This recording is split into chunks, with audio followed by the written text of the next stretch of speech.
Greetings, dear subscribers and casual listeners of my channel.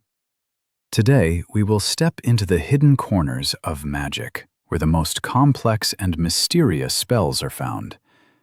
These magical practices are not simply rare, they demand enormous inner strength, deep preparation, and sometimes even sacrifice. Make yourself comfortable. We are about to begin a journey along the most difficult paths of magical mastery. Enjoy the video. Number 1. Creating horcruxes. Dark magic almost never reveals all of its secrets, and the creation of a horcrux is the clearest example. The author deliberately left this process hidden in darkness. Only one truth is known. To create a horcrux, a wizard must commit murder, an act that tears the soul apart and breaks its natural unity. But murder is only the first step. To complete the ritual, the wizard must perform a dark spell that pulls a fragment of the soul out and seals it inside a prepared object. The choice of this object depends entirely on the wizard's will, and the more meaningful the vessel is, the stronger the connection between it and its new owner. The emotional cost is impossible to measure. A wizard who chooses this path loses far more than a piece of their soul. They lose their humanity. And once this road is taken, returning becomes nearly impossible. Creating a horcrux is not just dark magic. It is a path towards self-destruction. Number 2. Animagus transformation. The ability to turn into an animal sounds like a dream, but in the magical world, every gift has a price. Animagus transformation is one of the rarest and most difficult magical achievements. Only a small number of witches and wizards have ever succeeded. In the 20th century, only 7 official animagi were registered, and only 4 dared to remain unregistered. James Potter, Sirius Black, Peter Pettigrew, and Rita Skeeter. Becoming an animagus is not about learning a single spell. It is a long and extremely complex process that combines transfiguration, potions, astronomy, and immense patience. One step alone requires the wizard to keep a mandrake leaf in their mouth for an entire month without removing it even once. One mistake, and the whole ritual must begin again. The smallest error can lead to terrible consequences. That is why this art is taught in secrecy, and why many animagi hide their abilities for life.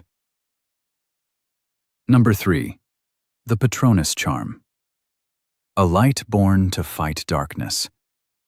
The Patronus is one of the most beautiful and one of the hardest spells to perform.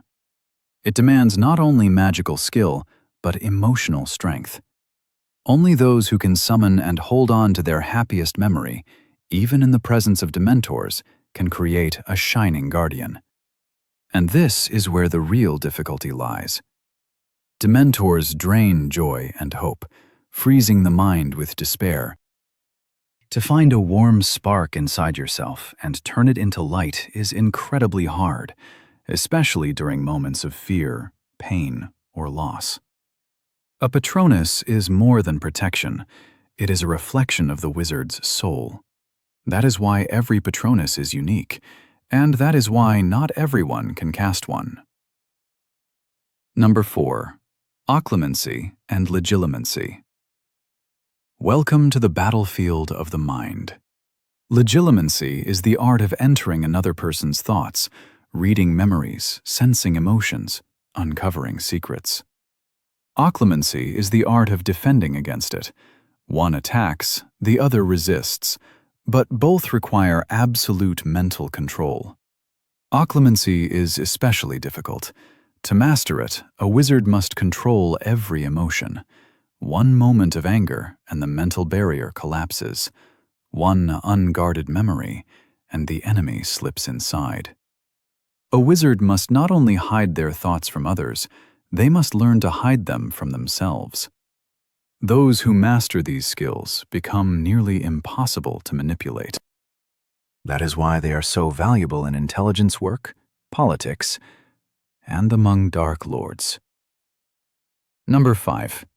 The flight spell. For centuries, wizards dreamed of flying freely, without brooms, enchanted carpets, or levitation spells. True, unaided flight remained impossible until the end of the 20th century. Until Tom Riddle. He was the first to achieve what no one else could, flying in his human form without support. The exact spell he used remains unknown, but its effect was terrifying. He drifted through the air like a shadow, moving silently and unnaturally, just like his corrupted soul. Later, only one other wizard mastered this ability: Severus Snape. The fact that only 2 individuals in magical history achieved this feat shows how incredibly difficult it is. It demands not only power, but a deep distortion of one's nature. Perhaps even the loss of something human. Number 6. Fiendfyre, flame apparition. When Dumbledore vanished from the Ministry of Magic in a burst of fire, Harry stood frozen in shock. "He's gone," gasped Kingsley Shacklebolt. There was no sound of apparition, no sharp crack, only fire. Golden, warm, and alive. That was Fawkes. The Phoenix did not simply carry Dumbledore. He became the fire itself. This was a form of magical travel no wizard could ever copy. Only Fawkes could summon that flame, and only Dumbledore had earned the trust to disappear within it. Fiendfyre is not a spell. It is a bond, a connection so rare that only one wizard in history, Albus Dumbledore, ever traveled this way. To do so, a wizard must be in harmony with the Phoenix's essence, fire that represents rebirth, loyalty, and purity. The wizard must become one with it, not control it. That is why no one else ever succeeded, not even Voldemort. Fiendfyre does not obey. It chooses. Number 7. Nonverbal spells. In the middle of a duel, Severus Snape raised his wand and said nothing. No words, no warning. Yet Harry was thrown backward by an invisible force. "He didn't even say anything," Harry gasped. This was Snape's signature: silent magic. Absolute precision without sound. Albus Dumbledore did the same. His spells flowed from his wand in complete silence, as if his thoughts alone were enough to shape reality. Nonverbal magic demands more than talent. It requires discipline and focus. A wizard must hold the incantation clearly in their mind and force the magic outward without sound. It is like containing a storm inside your head and releasing only a single strike. At Hogwarts, students did not begin learning silent spells until their 6th year, and even then, most failed. Ron once complained, "It's like trying to shout with your brain." But for those who mastered it, silence became power. In battle, it meant surprise. In secrecy, it meant survival. And in the hands of someone like Snape, it meant you never saw the spell coming until it struck. Number 8. Fiendfyre. Fiendfyre does not obey. It consumes. When Vincent Crabbe released it inside the Room of Requirement, the flames exploded into life with a will of their own. They rose in massive waves, twisting into serpents, wolves, and dragons made of living fire. "It's Fiendfyre!" Hermione screamed in horror. Not even she could stop it. The cursed flames chased them, devouring everything in their path, including the horcrux hidden in Ravenclaw's diadem. Crabbe himself was consumed by the fire he had summoned. There was no chance to save him, only escape. Fiendfyre is not feared for its heat. It is feared for its intelligence. Unlike normal fire, it hunts. To summon it requires enormous magical power, but to control it is far harder. Even experienced dark wizards avoid it. One moment of lost focus, and the fire turns on its creator. That is why it is forbidden. That is why it is rarely seen. And that is why even Voldemort never dared to use it. Because Fiendfyre does not serve, it destroys. Number 9. The Protean Charm. Hermione Granger didn't just create Dumbledore's army. She connected it. She took an ordinary galleon, placed a Protean charm on it, and gave an identical coin to every member. When she altered the date and time on her own coin, every other coin changed as well. Instantly. No owls, no parchment, only silent magic flowing through metal. "It's the Protean charm," she explained to Harry. "I got the idea from the Dark Mark. You know who uses it to summon his Death Eaters." The irony was obvious. Hermione had outplayed the dark arts using their own technique. The Protean charm is advanced magic, far beyond New Wet level. It links identical objects across distance and time so that a change made to one is reflected in all the others. The caster must maintain perfect harmony between every item involved. Distance, quantity, and consistency all affect the stability of the spell.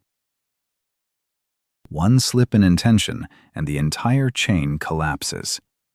Messages may distort, arrive late, or disappear completely. Hermione, coins never failed. That level of accuracy, achieved by a fifth-year student, impressed even the professors. No one else at Hogwarts could have done it, not even among the older students. The charm required not only power, but mathematical precision, emotional balance, and flawless magical focus. While others were still practicing shield charms, Hermione was quietly rewriting the rules of communication. Calmly, elegantly, and without a single mistake.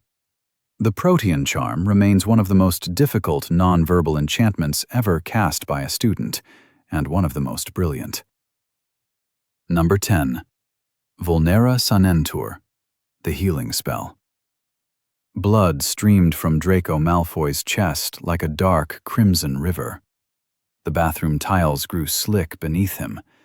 Harry stood frozen, wand still raised, horrified by the damage Sectumsempra had caused. "What have you done?" Snape shouted as he burst into the room. He dropped to his knees beside Draco and drew his wand. "Vulnera Sanentur," he whispered. Again and again. His voice low and urgent, like an ancient prayer. Slowly, the wounds began to close. The bleeding stopped. Draco's breathing steadied. The room fell silent, broken only by Snape's strained breath. Vulnera Sanentur is not a simple spell. It works in stages. First, it slows the bleeding. Then, it repairs damaged tissue. Finally, it seals the skin. The incantation must be spoken with absolute precision. One error, and the wound may reopen or become fatal. Snape did more than heal. He controlled the spell completely. Years of experience, mastery of both dark and healing magic, focused into a single moment. "There may be a great deal of blood," Snape warned before entering. He already knew what awaited him, and he knew he alone could stop it. This is why healing magic is feared even among trained wizards. It demands more than skill with a wand. The caster must understand the body and the spirit, must recognize pain, fear, and how to untangle them without causing further harm. Vulnera Sanentur is not merely restorative, it is invasive. A flawed intention can do more damage than the injury itself. That is why only the most gifted wizards, like Snape, ever dare to use it. Number 11. The Unbreakable Vow. When Snape made the Unbreakable Vow, the room grew deathly quiet. Narcissa Malfoy trembled as she clasped his hand.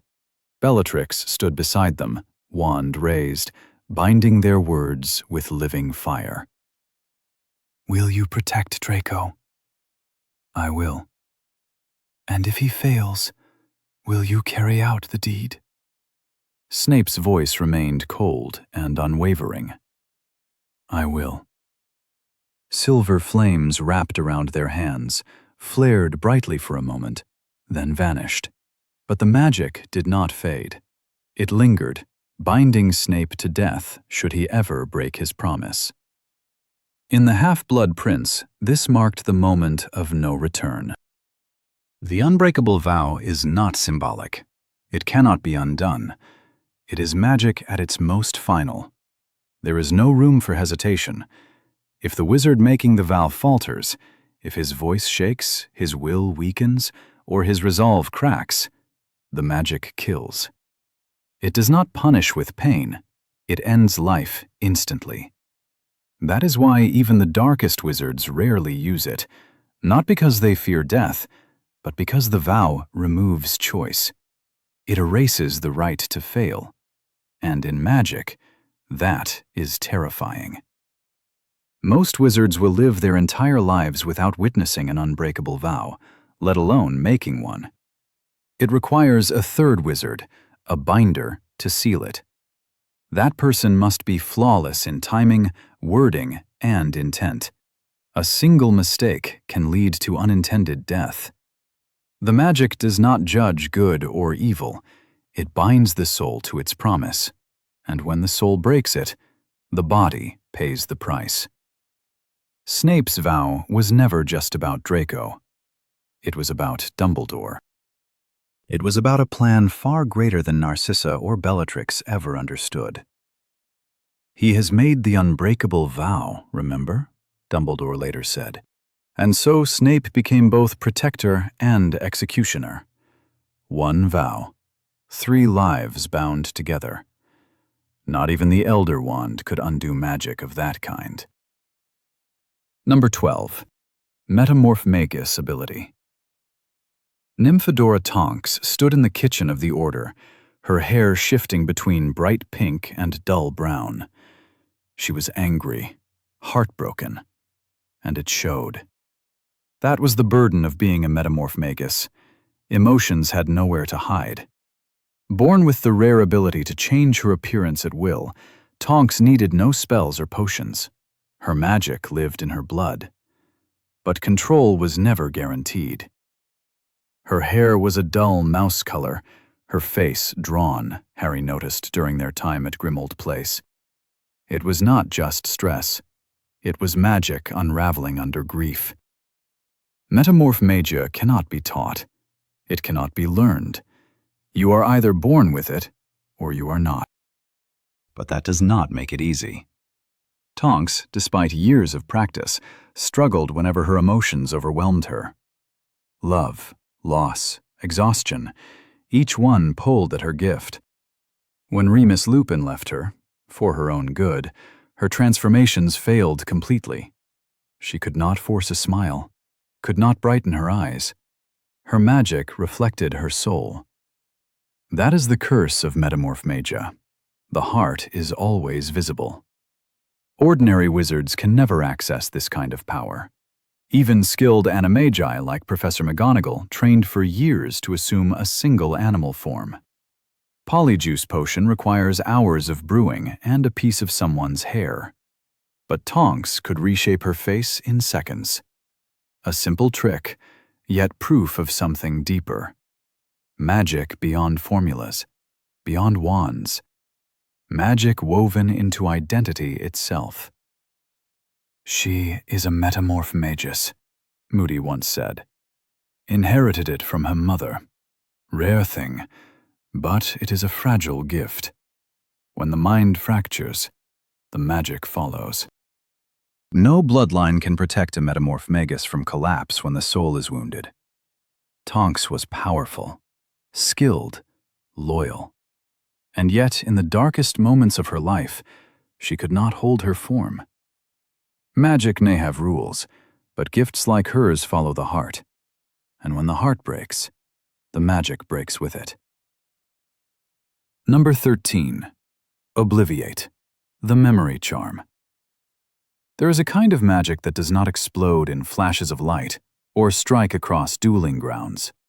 It works in silence, through forgotten moments and altered realities. Obliviate is such a spell. Used to erase memories from witches, wizards, and muggles alike, it appears simple, but its consequences are devastating. What looks like a quick flick of the wand is, in truth, a surgical operation on the most delicate instrument of all, the mind. Obliviate is often viewed as a practical tool. Without it, the statute of secrecy would collapse. Dragons escaping into public view, accidental spells cast in the wrong places. These incidents are quietly erased. But memory is not a clean slate. To alter it is to alter identity. Every recollection is a thread in the fabric of the self. Pull the wrong one, and everything unravels. Gilderoy Lockhart learned this lesson the hard way. A man talented not in magic but in self-promotion, he openly boasted about using Obliviate to steal others' achievements. He erased their memories and claimed their heroism as his own. His downfall came from his own wand. In the Chamber of Secrets, his spell rebounds due to a damaged wand. His memories vanish entirely. He doesn't know who he is, Madame Pomfrey later says. The man who rewrote others became empty himself. But Obliviate is not always used for vanity. Sometimes it is used out of love. And that is where it becomes most painful. Before the Second Wizarding War, Hermione Granger made an impossible choice. To protect her parents, she erased herself from their minds entirely. She did not remove a moment. She removed 17 years of connection. She did it knowing she might never undo it. This was not merely magical skill. It was emotional endurance. Hermione became both healer and executioner, cutting herself away with precision no book could teach. Obliviate demands control, but also restraint. Remove too little, and fragments remain. Remove too much, and the person forgets who they are. Even successful memory charms leave shadows behind. Emotions without cause, dreams without origin. Memory resists erasure. Even magic cannot always silence it completely. Number 14. Polyjuice Potion.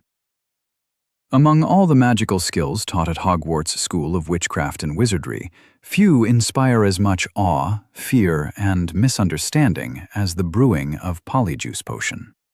Although it is not technically a spell, its effects are so powerful and so dangerous that even talented young witches and wizards often fear it more than complex incantations. Polyjuice Potion is born from secrecy, ambition, and transformation, and its history is filled with bold successes and terrifying mistakes. Anyone who attempts to brew it steps onto a dangerous path where absolute precision is required. One wrong ingredient, one missed day, one careless decision, and the potion becomes not a source of power, but a form of punishment. The true difficulty of Polyjuice Potion lies not only in its recipe, but in what it demands from the brewer. It is not meant for the impatient. From the very first day, it requires discipline and consistency rarely found in students. The brewing process lasts 31 uninterrupted days, each filled with strict instructions. Lacewing flies must be stewed for 21 days. Shredded boomslang skin must be added at the correct moment. Knotgrass essence must be prepared with care. Every ingredient plays a precise role, and the cauldron becomes both laboratory and trial ground. The danger of Polyjuice Potion is made clear in the Chamber of Secrets. When Hermione Granger, known for her academic perfection, decides to brew it in a deserted girl's bathroom haunted by moaning myrtle, she crosses a line even many adult wizards would avoid. Her goal is serious enough to justify the risk, uncovering the truth about the heir of Slytherin. Yet even Hermione, with all her knowledge and preparation, makes a single fatal mistake, not through ignorance, but through a small, easily overlooked error. Hermione adds the wrong hair to the potion. Believing it belonged to Millicent Bulstrode, she discovers too late that it actually came from Millicent's cat. The result is horrifying. Her face twists, black fur spreads across her skin, her eyes turn yellow, and pointed ears push through her hair. Polyjuice Potion is designed to imitate human form. When mixed with non-human material, the transformation breaks down. Instead of a disguise, Hermione is trapped in a half-cat form, unable to reverse it without medical intervention. That image? Hermione curled in a bathroom stall, fur growing thicker, ears twitching, serves as a warning. Polyjuice Potion is not a clever trick or a harmless shortcut. It is a strict test of magical law, biology, and time. Every line of its recipe exists to punish carelessness. That is why the potion is tightly controlled in the Hogwarts library. Students are not taught it openly. It is not part of the standard curriculum. Only those driven by extreme necessity or reckless confidence attempt to brew it within school walls. Even successful use of the potion carries psychological consequences. When Harry Potter and Ron Weasley transform into Crabbe and Goyle to enter the Slytherin common room, the change affects more than their appearance. Their voices deepen. Their bodies grow heavy and unfamiliar. Their movements become clumsy and slow. To wear another person's body, even briefly, is deeply unsettling. It requires suppressing your instincts, your voice, and your sense of self.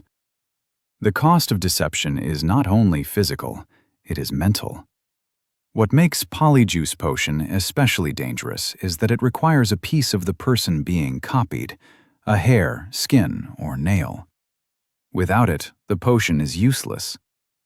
Obtaining such material often involves deceit or force, turning potion-making into something invasive. A chilling example appears in The Goblet of Fire, when Barty Crouch Jr. impersonates Mad-Eye Moody for an entire school year. He imprisons the real Moody inside a magical trunk, stealing hairs from him to maintain the disguise.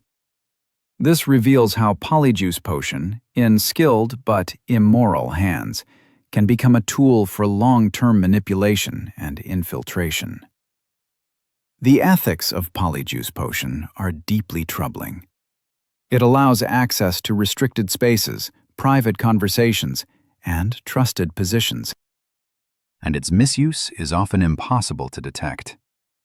How many conversations have taken place between enemies disguised as friends? How many crimes were committed wearing innocent faces? In The Deathly Hallows, 6 of Harry's allies drink the potion to become copies of him and help him escape from Privet Drive. The plan succeeds, but at a terrible cost. Mad-Eye Moody dies during the mission. The potion may offer strategy, but it never removes consequences. The transformation itself is painful and disturbing. Harry describes bones stretching, skin tightening, voices cracking into unfamiliar sounds. There is no elegance in the process, no sparkle or flash. The body twists, reshapes, and resists. Polyjuice transformation feels closer to horror than heroism. Magic always has a price, and this potion demands it in pain. Despite all this, Polyjuice Potion remains endlessly fascinating. It represents ultimate control, the power to wear another life like clothing. To a student, it can look like freedom. To an adult, it becomes a weapon. It erases the line between self and other. In The Cursed Child, the potion appears again, used to manipulate events and identities. Its continued use proves one thing: its usefulness barely outweighs its danger. To brew Polyjuice Potion is to practice a very specific kind of magic, not wand magic, not spellcasting, but discipline, deception, and transformation. Lacewing flies must be brewed exactly 21 days. Fluxweed must be picked at the full moon. Powdered horn of a bicorn and leeches must be added at precise moments. The ingredients are rare, often restricted, and sometimes illegal. Even gathering them is a test of risk and intent. Number 15. Vanishing spells. Invisibility charms. High in the towers of Hogwarts Castle, where ancient stone whispers secrets to the wind, there exists a classroom where magic behaves differently. Under the strict gaze of Professor Minerva McGonagall, students face one of the most unforgiving branches of magic: vanishment. To truly remove an object from physical reality, not hide it, not disguise it, but erase its presence entirely, is a task that unsettles even the brightest minds. Vanishing spells, officially known as Evanesco, belong to advanced transfiguration. As Professor McGonagall often reminds her students, transfiguration is among the most complex and dangerous forms of magic taught at Hogwarts. Vanishment stands at the top of that danger. Unlike other spells, it does not alter form, it removes existence. Evanesco is taught during the OWL years, yet even gifted students struggle with it. The caster must focus not only on the object, but on where it is meant to go, even though no wizard can fully explain that destination. Vanished objects are not destroyed. They are removed from the visible plane, placed somewhere unknown. And that uncertainty is part of the risk. Failure can produce disturbing results. Objects may vanish only partially, leaving unstable fragments behind. During one lesson, Seamus Finnegan vanished a snail's shell, but left the body behind, trembling and confused. Professor McGonagall restored it immediately, warning the class that living creatures resist vanishment and punish imprecision. Even lifeless objects resist. Neville Longbottom once vanished only the feathers of a quill, leaving the metal nibs to clatter onto the floor. McGonagall reminded him that vanishment is not about movement, but understanding absence itself. Absence is not empty. It creates tension in magical space. Some students report strange sensations after a successful vanishment: ringing ears, pressure in the chest, a feeling of loss. There are rumors of objects that never fully vanish: phantom books drifting through the library, buttons appearing weeks later in unexpected places. Hermione Granger mastered the charm faster than most. Yet even she admitted she never fully trusted it. She often wondered where vanished objects truly went, and whether they could always be retrieved intact. True mastery of vanishment requires mastery of restoration. Removing an object is only half the responsibility. Bringing it back safely is the real test. That reverse process is rarely taught due to its danger. History records an incident in the late 19th century when a vanished silver goblet was reversed incorrectly, returning as mercury and poisoning 2 students. These risks explain McGonagall's caution. Her lessons begin with theory, not wands. Students study magical space, historical failures, and ethical responsibility before attempting even the simplest vanishment. "You are not making things invisible," she once warned. "You are unmaking them, and unmaking is a delicate art." According to magical historians, the most successful users of Evanesco possess not only power, but clarity of intent and moral focus. The spell senses doubt. Hesitation weakens it. This sensitivity may explain why even dark wizards avoided using vanishment as a weapon. Destruction is simple. Erasure is not. Number 16. Sectumsempra. In the quiet shadows of the Room of Requirement, surrounded by dust-covered cupboards and forgotten objects from the past, the true danger of dark magic revealed itself. Harry Potter, Guided by a worn potions textbook once owned by the mysterious half-blood prince, stood on the edge of knowledge he did not fully understand. On a yellowed page, written in sharp, hurried handwriting, were the words, Sectumsempra, for enemies. There were no explanations, no warnings, only those cold, unsettling instructions. In a moment of fear and anger, cornered by Draco Malfoy in the boys' bathroom, Harry cast the spell without knowing what it would do. What followed was not a duel, but a brutal lesson paid for in blood. Sectumsempra was not a spell meant for classrooms or student rivalries. Created in the isolation of Severus Snape's troubled youth, it was never approved by the Ministry, never taught at Hogwarts, and never intended for careless use. Born from anger and the need to survive, it cut deeper than steel.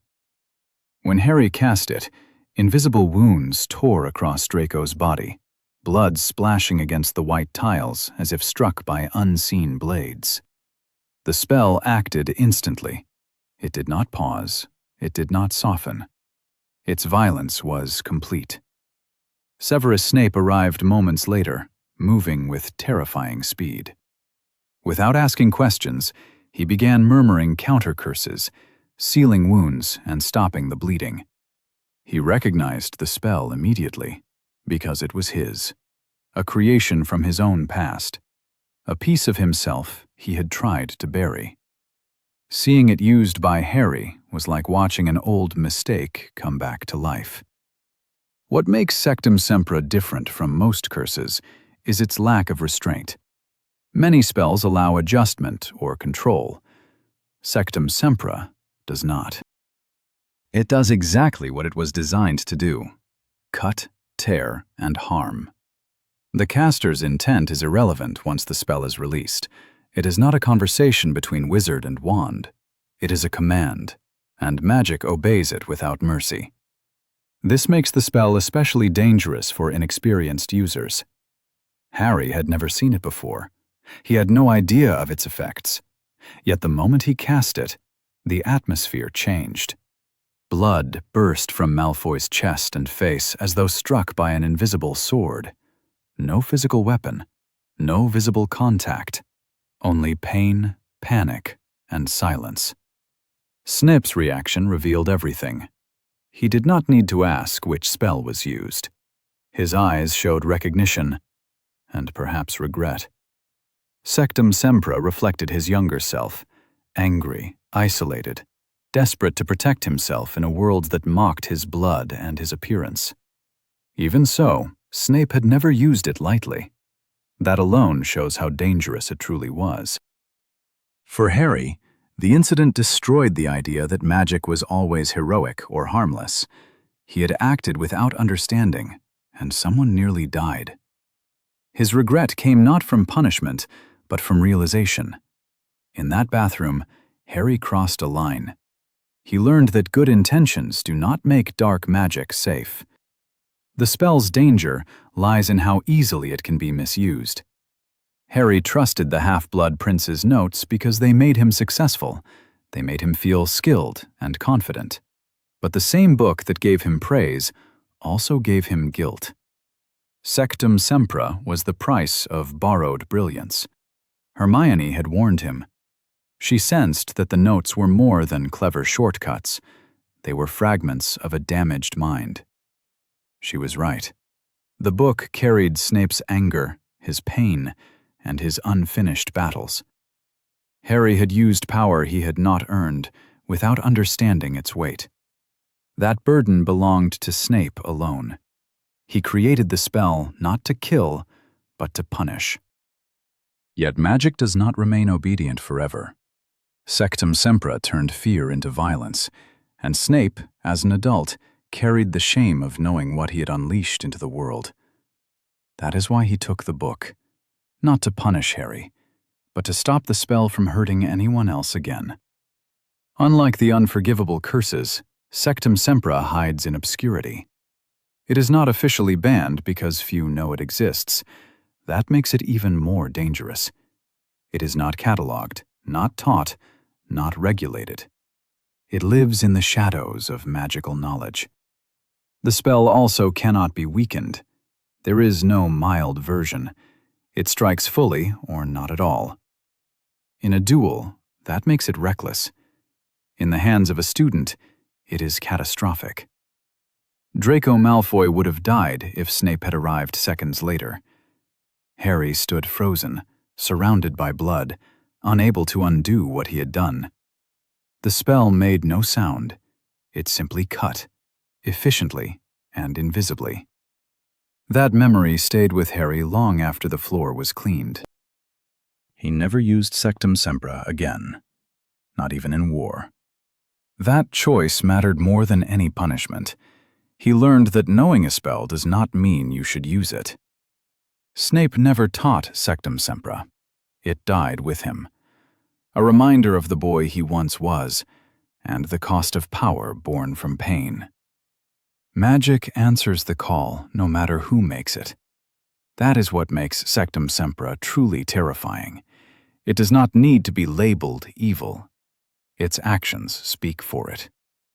Sometimes the strongest magic is restraint. Number 17. The Summoning Charm. Accio. At first glance, the summoning charm appears simple. Say the incantation, point your wand, the object flies into your hand. But this simplicity is deceptive. Accio is one of the first spells that teaches students a harsh truth.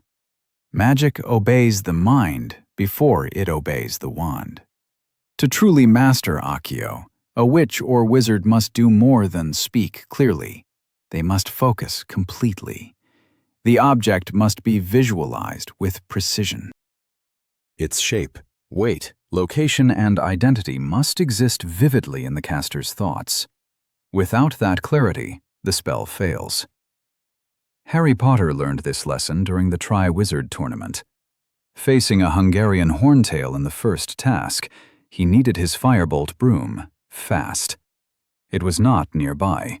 It was in Gryffindor Tower, far from the arena. Still, Harry raised his wand and shouted, "Accio Firebolt!" Nothing happened at first. Seconds passed. Those seconds tested everything the spell required: focus, belief, and mental strength. Harry had to picture the broom as if it were already in his hands. He could not doubt. And then it came. The firebolt soared across the grounds and into the arena. This moment shows what Accio truly is. It is not brute force. It is direction. Wizards often fail not because they lack power, but because their thoughts are scattered. The object must be summoned by memory, not just by name. Professor Flitwick often reminded students of this.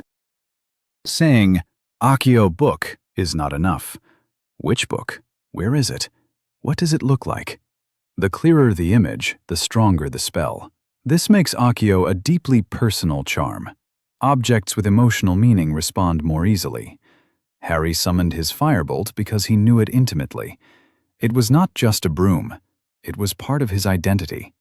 By contrast, Ron Weasley once failed to summon his wand from across the room because panic clouded his focus. The distance was small.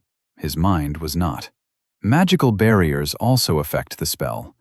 Enchanted objects may resist summoning entirely. During the battle in the Department of Mysteries, Harry tried to summon the Prophecy Orb and failed.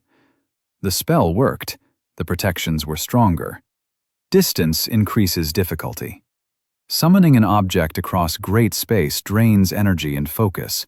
That is why students begin with small, nearby items. Mastery comes gradually. Accio rarely works on living beings. Animals resist. They panic. The spell becomes unstable. Hermione once warned Harry not to summon Crookshanks. She was only half joking. Hermione herself mastered Accio early. By 6th year, she summoned books without looking up. Her mind catalogued every detail before she cast the spell. Emotion can amplify Accio in extreme moments. During the escape from Malfoy Manor, Harry summoned stolen wands without knowing exactly where they were. Fear sharpened his focus. The spell responded. But fear is unreliable. True mastery comes from calm repetition. That is why Accio is taught early. It trains discipline and clarity. Aurors use it to disarm enemies. Healers use it to summon tools. Quidditch players retrieve equipment mid-match. It is one of the most practical spells in magical life. Yet few appreciate its difficulty. Luna Lovegood once failed to summon an earring because she felt she did not know it well enough. Strangely, she was not wrong. Accio reveals a core truth about magic. Thought becomes direction, and direction becomes reality. Without intention, power is meaningless. Learning Accio is a rite of passage. It humbles the careless and rewards the focused. It teaches that magic is not about shouting louder, but thinking clearer. Sometimes failure is not a sign of weakness. It is the beginning of understanding. Number 18. Magical protection against the dark arts. In the quiet, echoing corridors of Hogwarts, long before the name Harry Potter became legend, the art of magical defense was already treated with caution, respect, and fear.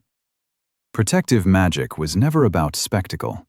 Unlike aggressive hexes, true defense demanded more than talent or memorized incantations.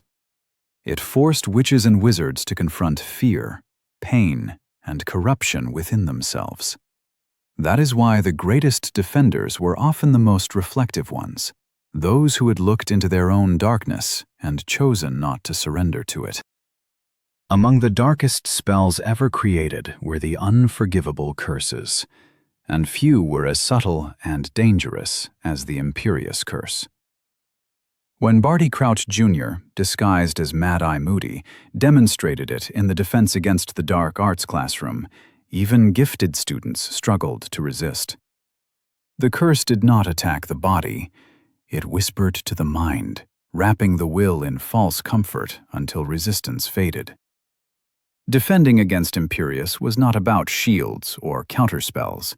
It was about reclaiming control from within. Harry Potter's early resistance to the curse revealed an important truth. He did not succeed because of knowledge or training, but because something inside him rejected control.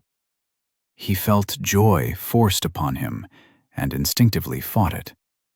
He remembered screaming inside his own head, demanding the spell release him. That rebellion was not technical. It was personal. This reveals the heart of magical defense. The strongest protections are not created by wands alone. They are shaped by character. This is why the Cruciatus Curse is nearly impossible to block with ordinary magic. When Bellatrix Lestrange tortured Hermione at Malfoy Manor, no simple charm could stop the pain. Defensive magic failed because the curse attacked the soul as much as the body. To endure it requires more than spells. It requires inner strength, built through empathy, discipline, and moral clarity. Dumbledore once said that our choices reveal who we truly are. In defense magic, those choices become layers of protection. Every rejection of cruelty, every act of compassion, strengthens the soul's resistance to darkness. Defense, at its highest level, is not just magical, it is ethical. This principle was seen clearly during the Battle of Hogwarts. When protective enchantments rose around the castle, they were not sustained by a single wizard. Spells like Protego Maxima, combined with Fianto Duri and Repello Inimicum, formed a glowing shield around the school. But their true power came from shared intent.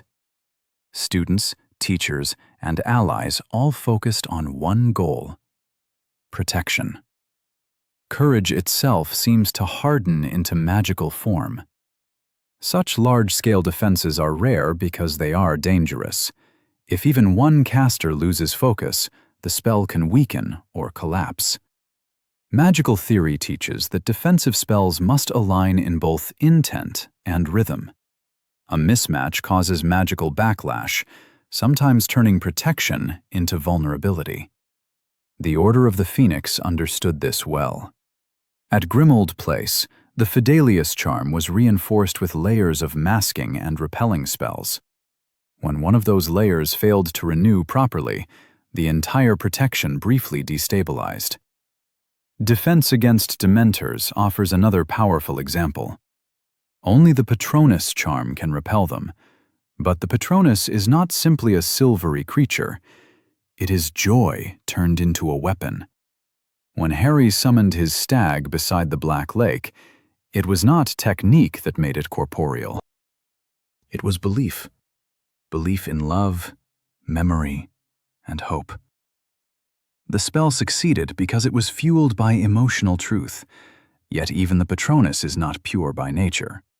Dolores Umbridge used hers as a tool of surveillance, proving that defensive magic reflects intent. What protects can also control. This duality lies at the core of magical defense. Protection without ethics becomes oppression. Many advanced defensive spells are not taught at Hogwarts at all. Some are considered too unstable. Professor McGonagall once mentioned a ward she learned during Auror training, a circular defense that shattered dark enchantments mid-flight. It required 4 casters in perfect harmony. When one hesitated during a test, the spell rebounded and killed a fellow trainee. Since then, the Ministry has restricted its use. There are also defensive enchantments used by healers rather than fighters. One such spell, known among St. Mungo's staff, helps repair the lingering mental damage caused by dark curses. But it can only be cast through empathy. A mind filled with anger cannot wield it. Healing and defense both require emotional balance. Ancient magic plays a role as well. Lily Potter's sacrifice remains the most powerful example of magical protection. She cast no spell. She spoke no words. Her choice created a barrier stronger than any known charm. Voldemort's curse failed not because of technique, but because love became law. As Dumbledore explained, love freely given leaves a permanent protection. This is why defense magic is so difficult to teach. It cannot be learned through repetition alone. It demands reflection. When Remus Lupin taught Harry the Patronus, he did not begin with wand movements. He began with memory. True defense starts within. Even basic spells like Protego behave differently depending on the caster. Snape could deflect multiple curses at once because his focus was absolute.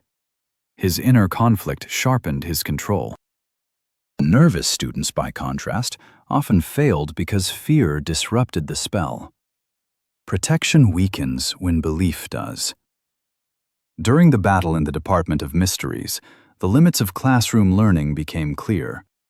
The students of Dumbledore's army fought bravely, but many shields cracked under pressure. Only those who remained calm could maintain their defenses.